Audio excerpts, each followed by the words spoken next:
আমাকে 3 মাস 17 দিন পরে জামিন দিল এবং দেওয়ার পর আমার শুধু একটা গায়ে গেঞ্জি ছিল এবং একটা লুঙ্গি ছিল। এদিকে তো খুবই যে কি করব, তো বাড়িতে গেলাম। বাড়িতে যাওয়ার পরে আব্বু আম্মু বলতেছে কি করবি, এখন আর ভার্সিটি প্রিপারেশন নেওয়ার প্রয়োজন নেই। আমি ওই লুঙ্গি আবার গেঞ্জি পরে হলো ঢাকা চলে আসছি। আসে এক ভাইকে ফোন দিছি যে আমার তো এটা কমপ্লিট করতে হবে ভার্সিটির পরীক্ষা।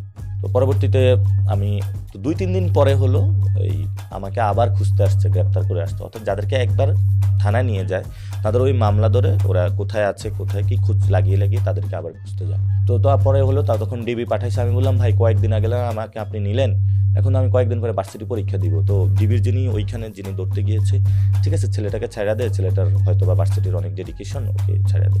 তো পরে আমাকে ছাড়া দিছে। তো কয়েকদিন পরে ভার্সিটি পরীক্ষা হলো। আমার মনে আছে আমি উদয়নে আমার কেন্দ্র পড়েছিল। তো আমি পরীক্ষা দিলাম, পরীক্ষা দিয়ে গিয়ে মসজিদে নামাজ পড়লাম, আল্লাহর কাছে দোয়া করলাম।